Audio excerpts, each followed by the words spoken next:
سلام به همه بچهای خوب کانال دنیای فیلم، خوش اومدید به یه ویدیوی دیگه. تا قسمت هفتم سریال سیلو یه سوال خیلی بزرگتر از قبل شده. اگه سیلوها برای نجات بشریت ساخته شدن، چرا سیستمی داخلشون وجود داره که میتونه تمام مردم یه سیلو رو بکشه؟ جولیت، لوکاس و دنیل هر کدوم دارن از یه طرف به جواب این سوال نزدیک میشن. اما نکته عجیب اینه که بعضی سرنخا نشون میدن شاید چیزی که ما درباره هدف واقعی سیلوها فهمیدیم کاملا اشتباه باشه. پس بریم تا قسمت هفتم ببینیم دقیقاً چه چیزایی رو فهمیدیم و سه قسمت پایانی فصل ممکنه چه رازهایی رو برامون فاش کنه. پس بزن بریم.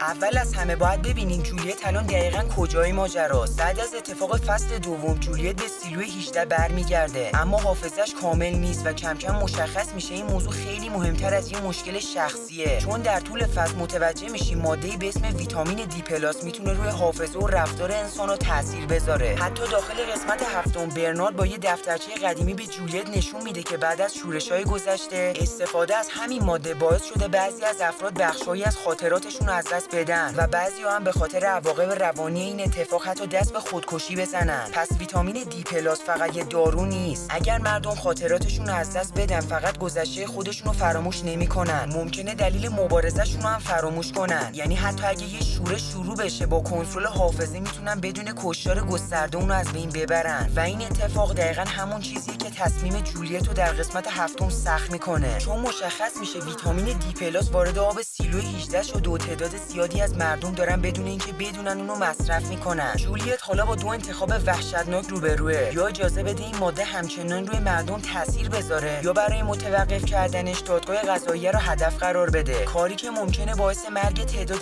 زیادی از مردم همون سیلو بشه. یعنی برای اولین بار جولیت مجبور میشه بین نجات مردم و کشتن بخشی از اونها یکی رو انتخاب کنه. اما داخل همین شرایط ماجرای لوکاس و پاتریک وارد داستان میشه. خیلی ممنون که تا اینجای ویدیو همراه من بودین و اگر از این نوع ویدیوها خوشتون میاد حتما کانال دنیای فیلم رو سابسکرایب کنید و زنگوله رو بزنین تا ویدیوهای بعدی رو از دست ندین و لایک ویدیو فراموش نشه، چون واقعا به ما خیلی انرژی میدین تا ویدیوهای خفن‌تری بسازیم. و بدون معطلی بریم سراغ ادامه ویدیو. جولیت برای پیدا کردن راهی برای مقابله با سیستم حفاظتی به اطلاعات سیلو 17 نیاز داره، چون ساکنای سیلو 17 قبلا تونستن با این سیستم مقابله کنن و اطلاعات اونا به جولیت کمک میکنه که بفهمه سیستم حفاظتی دقیقاً چطوری کار میکنه و برای همین لوکاس و پاتریک از سیلو 18 خارج میشن تا خودشون رو به سیلو 17 برسونن. اما وقتی بیرون هستن صدای شبیه یه وسیله پرنده یا یه پهپاد میشنون و بعد صدای تیراندازی میاد و ارتباط قطع میشه و همه تصور میکنن این دو نفر کشته شدن. حتی الگوریتم هم به کیمل میگه که اونا خنثی شدن، یعنی دیگه خطری ایجاد نمیکنن. اما بعد اتفاق عجیبی میفته. پاتریک دوباره از طریق رادیو با سیلو 18 ارتباط برقرار میکنه، یعنی لوکاس و پاتریک زندن و خودشون رو به سیلو 17 رسوندن. و اینجا یکی از مهمترین سوالای فصل به وجود میاد: چرا الگوریتم اشتباه کرد؟ تا اینجا الگوریتم سیستمی به نظر میرسه که اطلاعات بسیار زیادی داره و میتونه اتفاقات مهم رو پیش بینی کنه، اما حالا یکی از پیش بینی‌های مستقیمش اشتباه از آب در اومده. پس دو احتمال وجود داره: یا الگوریتم اطلاعات کاملی نداره، یا عمدن همه حقیقت‌ها رو به کیمل نمیگه. و اگر گزینه دوم درست باشه قضیه خیلی خطرناک‌تر میشه، چون ممکنه الگوریتم فقط یه سیستم برای پیش بینی اتفاقات نباشه، ممکنه خودش بخشی از بازی باشه. البته هنوز نمیتونیم بگیم الگوریتم فقط یه هوش مصنوعی شروره و سریال هنوز این موضوع رو تایید نکرده و اتفاقا همین اپام یکی از مهمترین رازهای فصل سوم سیلوه. حالا برسیم به خط داستانی دنیل و هلن، خطی که شاید اوایل فصل فکر می‌کردی خیلی از داستان جولیت دوره، ولی الان مشخص شده یکی از مهمترین بخش‌های کل سریاله. داستان دنیل و هلن در گذشته اتفاق میفته، زمانی قبل ساخته شدن سیلوها. اونا وارد پروژه‌ای میشن که افراد بسیار قدرتمندی پشتشن و کم کم متوجه میشن اتفاقات بسیار بزرگی در حال رخ دادنه. و در قسمت هفتم دنیل و هلن به یه زمین عظیم منتقل میشن، جایی که دستگاه‌های حفاری بزرگ در حال کار کردنن و این تصویر احتمالاً یکی از مهمترین تصاویر فصل سومه، چون ما تقریبا برای اولین بار داریم لحظه شکلگیری پروژه سیلوها رو میبینیم. یعنی داستان گذشته دیگه یه داستان فرعی نیست، ما داریم به جایی نزدیک میشیم که میفهمیم اصلا چرا سیلوها ساخته شدن. اما یه جمله مهم این وسط وجود داره: به دنیل و هلن گفته شده این پروژه برای نجات دنیاست و این دقیقاً همون چیزیه که باید شک کنیم. نجات دنیا از چی؟ تا امروز ما نتیجه این پروژه رو دیدیم. انسانایی که زیر زمین زندگی میکنن، قوانین سخت دارن، گذشته خودشون رو نمیدونن و حتی درباره دنیای بیرون اطلاعات درستی ندارن. اما اگر هدف فقط نجات بشر بوده چرا سیستمی مثل سیستم حفاظتی ساخته شده که میتونه یه سیلو رو به طور کامل نابود کنه. اینجاست که یکی از قوی ترین تئوری‌های فضل شکل میگیره. شاید هدف سیلوها فقط نجات انسان‌ها نبوده، شاید هدف این بوده که نوع خاصی از انسان‌ها زنده بمونن، انسان‌هایی که تحت کنترل هستن و دوباره اشتباهات گذشته رو تکرار نمی‌کنن. یعنی سیلو فقط یه پناهگاه نیست، ممکنه یه آزمایشگاه بزرگ اجتماعی باشه، یه سیستم برای اینکه بفهمن اگه تعداد زیادی از انسان‌ها رو از جهان بیرون جدا کنیم، حافظه‌شون رو کنترل کنیم و قوانین سختی رو براشون تعیین کنیم، آیا میتونیم نسل بشر رو برای مدت بسیار طولانی زنده نگه داریم یا نه؟ و اگر این تئوری درست باشه، سوال اصلی داستان دیگه این نیست چطور از سیلو فرار کنیم، بلکه سوال واقعی اینه که چرا سازنده‌های سیلو از انسان‌های داخل اون میترسن. حالا دوباره برمیگردیم به سیلو 17. این سیلو تبدیل شده به کلید اصلی ماجرا. ما میدونیم ساکنای سیلو 17 تونستن با سیستم حفاظتی مقابله کنن. جولیت هم دقیقاً به خاطر همین دلیل دنبال اطلاعات اونجاست و حالا لوکاس و پاتریک به اونجا رسیدن. پس احتمال خیلی زیادی وجود داره قسمت‌های بعدی اطلاعاتی درباره روشی که سیلو 17 برای این مقابله کردن با سیستم حفاظتی استفاده کرده رو فاش کنه. اما یه سوال مهمتر وجود داره، اگه